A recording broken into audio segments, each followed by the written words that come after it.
السلام عليكم ورحمة الله وبركاته. الحمد لله رب العالمين والصلاة والسلام على سيد المرسلين وآله وصحبه أجمعين. சங்கைக்கும் மரியாதைக்கும் உரிய அல்லாஹ்வுடைய நல்லடியார்களே, பெரியவர்களே, வெள்ளிக்கிழமை ஜும்மா குத்பாவிலே முக்கியமான கண்டிஷன் நிபந்தனைகள்ல ஒன்று என்ன தெரியுமா? நம்முடைய ஜும்மாவுடைய குத்பா நமக்கு கூட வேண்டுமானால் ரசூலுல்லாஹ்வுடைய பேர் ஸலவாத்து சொல்லப்பட வேண்டும். ஜும்மாவுடைய குத்பாவிலே தாக்குமதல்ல அப்படி ஓத மறந்துட்டாலோ அது வேணும்னு விட்டாலும் சரி, மறந்து விட்டாலும் சரி, ஜும்மாவுடைய குத்பா கூடாது. ஜும்மாவுடைய குத்பா கூடாதுன்னா தொழுகையே கூடாது, ஜும்மாவே கூடாது. அதே மாதிரி நீங்க பாத்தீங்கன்னு சொன்னா நாம தொழக்கூடிய ஐவேளை தொழுகை, அது சுன்னத்தான தொழுகையும் எடுத்துக்கலாம், மற்ற பரலான தொழுகையும் எடுத்துக்குவோம். இதுல ஒரு ஆள் அத்தையாத்துடைய இருத்தத்துல இருக்கிறார் வைங்க, வெறும் அத்தையாத்தை மட்டும் ஓதிட்டு ரசூலுல்லாஹ்வுடைய ஸலவாத் ஓதாம சலாம் கொடுத்தா தொழுவ கூடுமான மொத்த தொழுகையும் சேர்ந்து அவுட் ஆயிடும். கடைசி வரைக்கும் ரசூலுல்லாஹ்வுடைய ஸலவாத் முடிக்கிற வரைக்கும் அவன் தொழுகையை என்ன செய்யணும், அது பரிபூர்ணப்படுத்தினாதான் அந்த தொழுகை போகும். பாருங்க, நம்முடைய அமலுக்குண்டான சைன் பண்றதுதான் ஸலவாத்தா அல்லாஹ் வச்சிருக்கான். அதனாலதான் நீங்க பாருங்க, வெள்ளிக்கிழமையில இன்னைக்கு குர்ஆன்ல 6666 ஆயத்துகள் குர்ஆன்ல இருக்கு. ஆனா வெள்ளிக்கிழமை ஜும்மாவுடைய குத்பாவில் இமாம்கள் எந்த ஆயத்தை ஓதுறாங்களோ ஓதலையோ, கண்டிப்பாக இன்னல்லாஹு மலாயிகத்தஹு யுஸல்லூன அலன் நபிங்கிற ஆயத்தை மறக்கவே மாட்டாங்க. ரசூலுல்லாஹ்வுடைய ஸலவாத்தை பத்தி சொல்லக்கூடிய ஆயத்து. ஏன்னா அதை ஓதினா தான் நமக்கு ஸலவாத்து சொல்ற ஞாபகமே வரும். நமக்கு பெருமானார் ஸல்லல்லாஹு அலைஹி வஸல்லத்தினுடைய அந்த ஸலவாத் இருக்கு பார்த்தீங்களா, அது இன்ன பிரச்சனைக்கு தான் அது தீர்வு அப்படிங்கிறது இல்லை, அதை தீர்த்து வைக்காத பிரச்சனையே கிடையாது. ரசூலுல்லாஹ்வுடைய ஸலவாத்து தீர்த்து வைக்காத பிரச்சனையே கிடையாது. இன்னைக்கு ஆன்மீக இடங்களிலும் சரி, ஞானிகளுடைய சபைகளிலும் சரி, ரொம்ப ஒரு இக்கட்டான ஒரு சூழ்நிலையா ஒரு ஸலவாத்து நாரியா நடத்தப்படும். அந்த ஸலவாத்து நாரியாவுக்கே என்ன பேர் தெரியுமா? நெருப்பு ஸலவாத். இதை தௌஹீத்வாதிகள் கொச்சப்படுத்தி நெருப்பு ஸலவாத்தாம, எரிக்கிற ஸலவாத். உண்மையிலேயே நெருப்பு எது எரிக்கும், எதை கரிக்கும்னா நம்முடைய சோதனைகளை, நம்முடைய துன்பங்களை எரிக்கக்கூடியது, நம்ம வாழ்க்கையை எரிக்கக்கூடியது அல்ல. அதை அனுபவித்தவர்கள் இன்னும் அனுபவித்துக் கொண்டே இருக்கிறார்கள் அந்த ஸலவாத்தினுடைய பாக்கியம். ஆப்கானிஸ்தான்ல ஒரு தொழிலதிபர் இருந்தார், ஒரு வியாபாரி. அவருக்கு 2 பசங்க. அவர் வியாபாரி, பணங்களும் உண்டு, செல்வமும் உண்டு. அதோடு ரசூல் ஸல்லல்லாஹு அலைஹி வஸல்லத்தினுடைய முடிகளில் ஒரு 3 முடி அவர்கிட்ட உண்டு. நல்லா விளங்கணும், ரசூலுல்லாஹ் 4 உம்ரா செய்தாங்க. 4 உம்ராவில் ரசூலுல்லாஹ் மொட்டை அடிச்சாங்க. 4 உம்ராவிலும் மொட்டை அடிக்கப்பட்ட முடிகள் நம்முடைய முடிகளை போல குப்பை தொட்டிக்கு போல.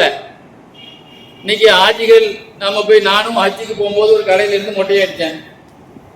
ஊரு ஃபுல்ல அந்த கடை முழுவதும் முடியா கடைஞ்சி போலீஸ் ரைடு வந்துட்டான். முதல்ல இது கிளீன் பண்றியா அது கடையை ஜப்தி பண்ணவா அப்படின்னு. ஆக அது சுகாதார பிரச்சனைக்குரியது. முதல்ல கிளீன் பண்ணாதான் உள்ள விடுவேன் போலீஸ் கெடுபிடி பண்ண. நான் இருக்கும்போது மினாவில் பெருமானார் ஸல்லல்லாஹு அலைஹி வஸல்லம் 4 உம்ரா செய்தாங்க, கடைசியில ஹஜ்ஜி செய்தாங்க.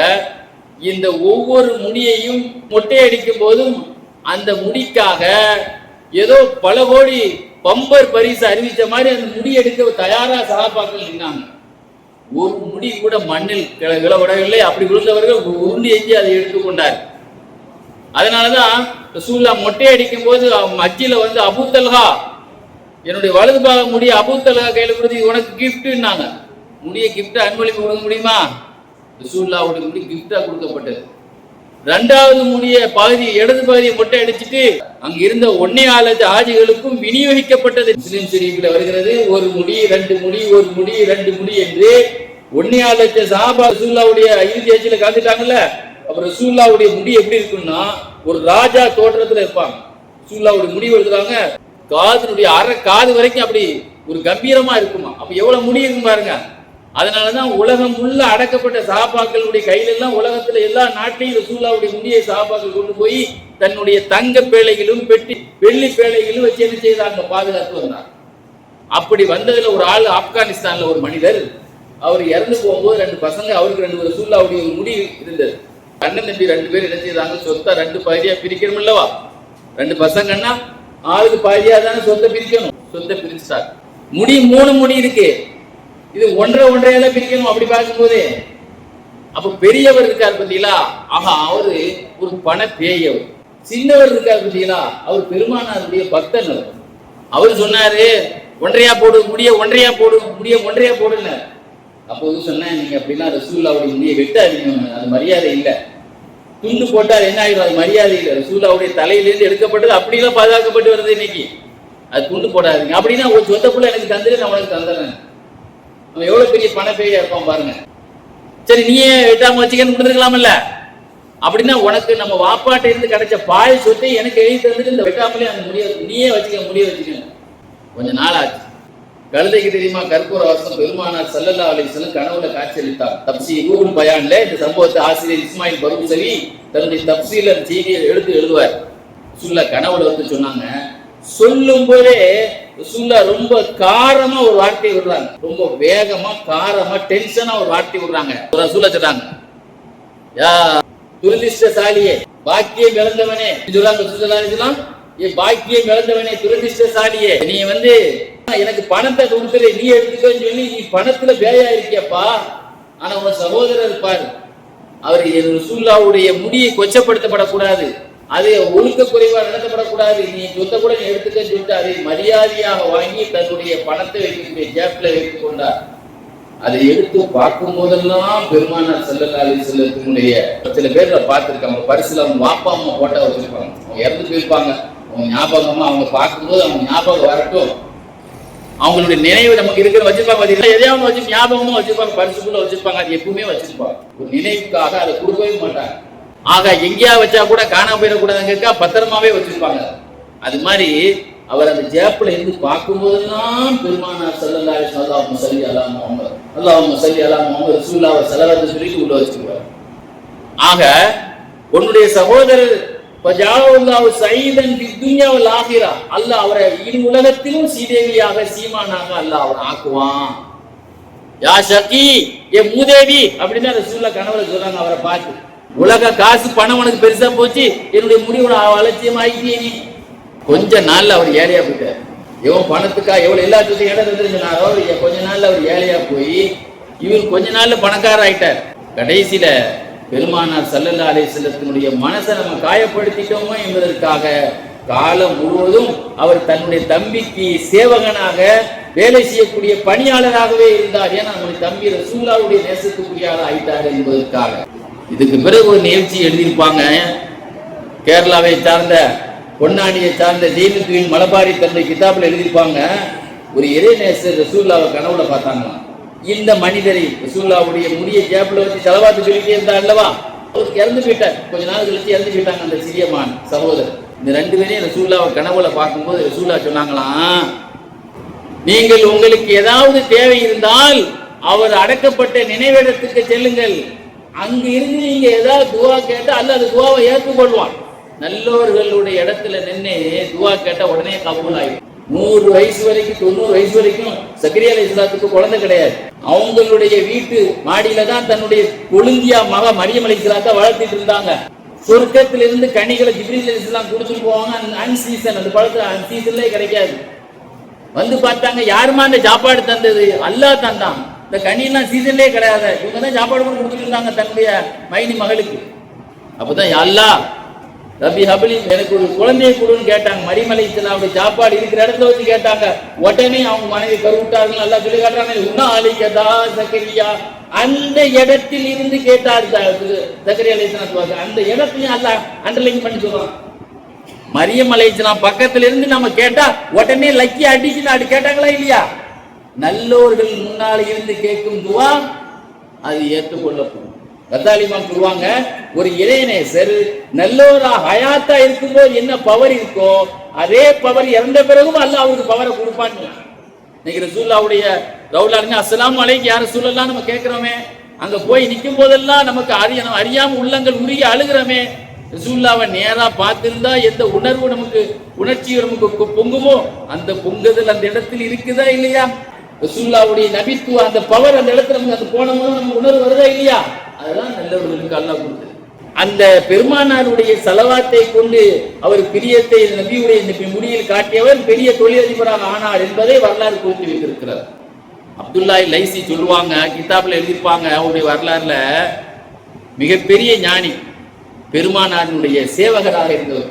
பெருமானார் சேவகர் என்ன அர்த்தம்? இன்னைக்கு ரசூலுல்லாஹ்வுடைய மார்க்கத்துக்கு யாரெல்லாம் வேலை செய்யறாங்களோ, அரசியல்ல சேர்ந்து கட்சிக்காக வேலை செய்யறவன் அவன் ஆதாயத்துக்காக வேலை செய்யறான்.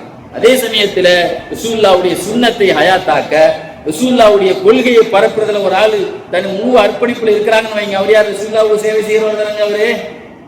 அது மாதிரி ரசூலுல்லாஹ்வின் சேவகராக, பெருமானாரினுடைய ஸலவாத்தின் காதலராக திகழ்ந்தவர் தான் அபுல் ஹசன் அப்துல்லாஹி லைசி ரலியல்லாஹு அன்ஹு. இவங்க வரலாற யூசுப் நபஹானி தன்னுடைய இறைநேசர்களின் காவியத்திலே எழுதியிருப்பார்கள். சொல்லுவாங்க, அபுல் ஹசன் அப்துல்லாஹி லைசி, நான் ரொம்ப ஒரு சமயம் எனக்கு ஒரு கஷ்டம் வந்தது. எந்த அளவு கஷ்டம்னா, வாழ்நாள்ல அந்த மாதிரி கஷ்டம் எனக்கு வந்ததே இல்லை. அது பெருநாட்டை பெருநா நேரத்துல தான் நமக்கு பணம் வேணும், பெருநா நேரத்துல தான் நம்ம துணி எடுப்போம், பெருநா நேரத்துல தான் ஏழை கூட கடன் வாங்கியாவது கொண்டாடுவான். அப்படித்தாங்க மற்ற நேரத்திலாவது ஒரு கல்யாணம் போகும்போது ட்ரெஸ் இல்லாட்டாலும் பழசை போட்டு போயிடலாம். அந்த கஷ்டம் ரொம்ப கஷ்டம். என் பிள்ளைகள்லாம் ரொம்ப கஷ்டப்பட்டு, என்னைக்குமே கஷ்டத்தை கொடுத்து அல்ல திடீர்னு ஆனந்த கண்ணீர் வைக்க வர வைப்பான். அந்த நேரத்துல பெருநா நைட்டு வரை வந்துச்சு, ட்ரெஸ் எடுக்க தூக்கம் கிடையாது. இன்னைக்கு மாதிரி ரெடிமேட் கடையெல்லாம் அன்னைக்கு கிடையாது. போன உடனே இன்னைக்கு பெருநா காலையிலே போய் கத்துணி எடுத்து உடனே மாட்டிக்கலாம். ரெடிமேட் பேண்ட் எல்லாம் அன்னைக்கு கிடையாது. அந்த மாதிரி தைக்க கொடுக்குற காலம். இந்த சமயத்தில் பெருநா நைட்டு 2 மணி நேரம் போயிடுச்சு. ஒண்ணுமே வழி இல்லை, சாப்பாடு கூட கிடையாது, ட்ரெஸ் கிடையாது. கதவு தட்டுற சத்தம், திடீர்னு ஒரு கூட்டமே நின்று, பயங்கரமான ஒரு கூட்டம், ஒரு ஊர்வலம் மாதிரி ஒரு கூட்டம் வந்து வாசல்ல நின்று ஒரு சவுண்டா கேட்கவே இல்லையா, கூட்டமா இருக்குப்பா வாசல்ல. கதவு திறந்தா அந்த நேரத்துல விளக்கெண்ண மெழுகுவர்த்தி, எல்லாரும் மெழுகுவர்த்தி வச்சு நிக்கிறாங்க. ஒரு கூட்டம் நிக்குது, அதை கையில தூக்கி நிக்கிறாங்க. ஒரு தொழிலதிபர் இருக்கிறார். அந்த காலகட்டத்தில் ஒரு ஃபேமஸான ஒரு தொழிலதிபர், ஒரு பெரிய கொடை வல்லர். அவர் சொன்னாரு, ஸல்லல்லாஹு அலைஹி வஸல்லம் நான் கனவுல பார்த்தேன். ரசூலுல்லாஹ் சொன்னாங்கல்ல, உங்கள் அமல்கள் எனக்கு திங்கக்கிழமை எடுத்து காட்டப்படும், உங்க அமல்கள் எனக்கு வியாழக்கிழமை எடுத்து காட்டப்படும் சொன்னாங்களா இல்லையாங்க? நீங்கள் ஓதக்கூடிய செலவாத்தை எனக்கு ரெக்கார்ட் பண்ணி வானவர்கள் எனக்கு அட்ரஸ் வாரியா எனக்கு சொல்லுவாங்கன்னு சொன்னாங்க இல்லையா மன்னரையில? அது மாதிரி ரசூலுல்லாஹ் கனவுல வந்து சொன்னாங்க, அபுல் ஹசன் அப்துல்லாஹி லைசி ரொம்ப கஷ்டப்படுறார், பெருநாளைக்கு கூட அவ பிள்ளைகளுக்கு ஒரு வழி இல்லாம கஷ்டப்படுறாரு. அந்த பிள்ளைகளுக்கு துணி எடுத்து கொடுக்குற அளவுக்கு, விசாலமாக சாப்பிடுற அளவுக்கு, அவங்க குஷியாகி சந்தோஷமாகிற அளவுக்கு நீங்க என்ன கொடுக்க முடியுமோ கொடுத்துருவாங்க. அதனால நான் உடனே என்ன செய்ய, பணம் காசு அள்ளி வச்சேன், உடனே துணி எடுத்து வச்சேன், டைலருக்கு உடனே தகவல் கொடுத்தேன். டைலர் இங்க கூடயே வந்துடணும், கூப்பிட்டு போயிருக்கு. அந்த டைலரை நைட்டு தங்க வச்சு, இன்னைக்கு நைட்டே நீங்க வெட்டி இங்கேயே தைட்டு காலையில சுபு பெருநாள் தொழுவு போறதுக்கு முன்னாடி நீங்க தைச்சு கொடுத்தரணும். முதல்ல சின்ன பிள்ளைகளுக்கு தான் அடிக்கணும். முதல்ல நீங்க அடிக்கிற துணி யாருக்கு தான் அடிக்கணும்? சின்ன பிள்ளைங்க தான். பிள்ளைகள் உடுத்துதாங்க நம்ம அழகு பார்ப்போம். பிள்ளைங்க பொறுமை இருக்காது. பெரிய ஆட்கள் கூட நம்ம பிள்ளைங்க உடுத்தா போதுன்னு சகிச்சுக்கிடுவாங்க. பெண்ணா தொழுத்தா கூட பெற உடுத்துக்குவாங்க லோர் தொழுகையில். ஆனா பிள்ளைங்க அப்படி இருக்காது. பிள்ளைகளுக்கு முதல்ல அடிங்க அப்படின்னு சொல்லி காலை வரைக்கும் டைலர்களை அங்க உட்கார வச்சு சந்தோஷப்படுத்தி, காலையில பார்த்தா நைட்டு மகரிபுர வரைக்கும் அவங்களுக்கு பெருநாவே இந்த வருஷம் கிடையாதுங்கிற நிலையில இருக்க. ஆனால் மறுநாள் காலையிலே குதூகலமாக அபுல் ஹசன் அப்துல்லாஹி லைசி குடும்பம் குஷியாக ஆக்கியது என்றால் பெருமானாருடைய ஸலவாத்தின் மூலமாக கிடைக்கும். முதல்ல நமக்கு இன்னைக்கு என்ன கொடுக்கணுங்கிறத நமக்கு அல்லாஹ் எழுதுனதுதான் உலகத்துல கிடையாது. ஒரு மனிதன் விடக்கூடிய கொட்டாவில் இருந்து, சோம்பலில் இருந்து அல்லாஹ் எழுதி வைக்கிறது. இன்னைக்கு வாயை திறந்து ஆண் கொட்டாய் விடுறன்னு அல்லாஹ் எழுதிருந்தா தான் கொட்டாய் விடுவோம். சோர்வு அசிக்கல சோறு விடுறதா கூட அல்லாஹ் நாடினா தான். அல்லாஹ்வுடைய நாட்டை நமக்கு என்ன உண்டு? ஆனா இந்த உலகத்துல ஸலவாத் ஓதியவர்கள் பார்த்த காசு பணம் பார்த்த மாதிரி உலகத்துல யாருமே அதிகம் காசு பணம் பார்த்தே இருக்க மாட்டாங்க. ஆனா ஓதுறதுக்கு தான் நமக்கு ஷைத்தான் நம்மளை என்ன செய்யணும், இடைஞ்சல் பண்ணிக்கிட்டே இருப்பான். ஒரு 7000 செலவாத்துகள், ஒரு 10,000 செலவாத்துகள், 1,00,000 செலவாத்துகள் ஓதி பாருங்க. நாம ஒரு இலக்க வச்சு ஓதி பாருங்க. என் அனுபவத்தை சொல்லணும்னாலே 2 மணி நேரம் பேசுவேன். செலவாத்தின் மூலமா எனக்கு என்னென்ன சான்ஸுகள்லாம் கிடைச்சதுங்கிறத என் சொந்த சுயசரிதியை பேச ஆரம்பிச்சாலே நான் 1 மணி நேரம் பேச முடியும். அதுக்காக இல்லை சும்மா பேச முடியாது. எதுக்கு சொல்றேன்னு சொன்னா, இப்னு கஸீர் ரஹ்மத்துல்லாஹி அலைஹி தன்னுடைய வரலாறு பிதாயா வ நிஹாயா என்ற வரலாறுல எழுதியிருப்பாங்க. 7ஆம் நூற்றாண்டில் வாழ்ந்த அந்த நாயகர் தன்னுடைய கிதாபுல சொல்லுவாங்க, மூசா நபி காலத்துல ஒரு மனிதர் 20 வருஷமாக பொறுக்கியாகவே வாழ்ந்தவர், ரவுடியாகவே வாழ்ந்தவர், பொறுக்கின்னு சொல்லுவோமா, இது தமிழ்ல பொறுக்கி என்றால் ரவுடி என்றால் எல்லா ஐட்டமும் கித்தனா பண்றதுல இருந்து எல்லா ஐட்டமும் அவன்கிட்ட உண்டு, சீட்டிங் பண்ற எல்லாமே. ஆக பொறுக்கி. அவர் இறந்து விட்டார், அவனுடைய நாயை எப்படி கையில தொட மாட்டோமோ அது மாதிரி அந்த ஜனாசாவை காலாலேயே மிதிச்சே கொண்டு போய் குப்பையில போட்டான். இவனை எல்லாம் கையில தூக்குறதா, இவனை ஜனாசா குளிப்பாட்டுறதா, இவனை சந்துக்குள்ள தூக்கி வச்சு தோல்ல வச்சு இவனுக்கு ஒரு குழிய வேற தோண்டி இவனை கொண்டு போய் குழிக்குள்ள வேற அடைக்கிறவா, அதுக்கு தகுதியான ஒழுக்கான இவன் கிடையாது அப்படின்னு சொல்லி காலாலேயே மிதிச்சே கொண்டு போய் கீழே ஒரு அசிங்கதான் காலால செருப்பால தள்ளிட்டு போகும். அப்படி போடப்பட்டு ஒரு நாய் எப்படி குப்பை தொட்டியில் கிடந்தா போடப்படுமோ அது மாதிரி அவரை குப்பை தொட்டியில் போடப்பட்டது. மூசா நபிக்கு அல்லாஹ் சொன்னா, முதல்ல அந்த ஜனாசாவை எடுத்து குளிப்பாட்டி ஜனாசா தொங்க வச்சு நல்லடக்கம் பண்ணுங்கன்னு மூசா நபிக்கு திடீர் ஆர்டர். என்னைக்குமே மூசா அலைஹிஸ்ஸலாம் சமுதாயத்திற்கான இஸ்ரவேலர்கள் குசும்புள்ளை குசும்பு, அவ்வளவு குசுமுத்தனம், அவனை பண்ண குசுமுத்தனத்தை இந்த உலகத்துல எவனுமே பண்ணது கிடையாது. உலகத்துல குசுமுத்தனத்தை எத்தனை இருக்கோ அத்தனை உலகத்துல பண்ணது அவன் தான் பண்ணான். அல்லாஹ் 10 பாக்கியத்தை கொடுத்தான், அவன் பண்ண குசுமுத்தனத்தால 10 தண்டனை கொடுத்தான். அல்லாஹ் தப்சீர் எழுதிப்பா. அந்த குசும்பு பையன் இருக்காங்களே, அவங்க கேள்வி கேட்பாங்க, ஆண்டவா எதுக்காக இந்த ஜனாசாவை போய் இப்படி தொழுவிக்க சொல்றேன்? அப்ப அல்லாஹ் சொன்னா, பைபிளில் மூசா நபியினுடைய பைபிள் இருக்கு பார்த்தீங்களாங்க, தௌராத், அந்த பைபிளுடைய பழைய ஏற்பாடுல ரசூலுல்லாஹ்வுடைய பேர் எங்கெங்கெல்லாம் வருதோ அந்த இடத்துல எல்லாம் அவர் என்ன செய்வாரு, கண்ணில அந்த வரியை வச்சு ரசூலுல்லாஹ் பேர்ல செலவாத்து சொல்வார். இந்த ஒண்ணு மட்டும் நாள் செய்துட்டான். இந்த ஒண்ணுனாலே அவருக்கு ஒரு பெரிய மரியாதை பார்த்தீங்களா, ராஜயோகம் பார்த்தீங்களா. அதனாலதான் நீங்க பாத்தீங்கன்னு சொன்னா ஒவ்வொருத்தரும் ஒவ்வொரு கிதாப் ஆசிரியர்களும் தங்களுடைய செய்திகளை ரசூலுல்லாஹ்வுடைய செலவாத்தை பத்தி கொத்து கொத்தா நிறைய எழுதியிருப்பாங்க. அல்லாமா ஷிபிலி ரஹ்மத்துல்லாஹி அலைஹி சொல்லுவாங்க, என்னுடைய பக்கத்து வீட்டுக்காரர் ஒரு தடவை நான் கனவில் பார்த்தேன். அவர் சொன்னாரு, அப்பப்பா என்ன ஆபத்துல அம்மா மாட்டிக்கிட்டேன் இறந்த பிறகு, இப்படி ஒரு அபாயகரமா கேள்வி கணக்கு கபூர்ல நடந்தது. கேட்ட கேள்விக்கு எனக்கு பதில் வரல, பதில் தெரியல. அங்க மலக்குமார்கள் ரெடியா நிக்கிறாங்க. கேட்ட கேள்விக்கு வாயை திறக்க முடியல, என்னால அடிக்க ரெடி ஆயிட்டாங்க.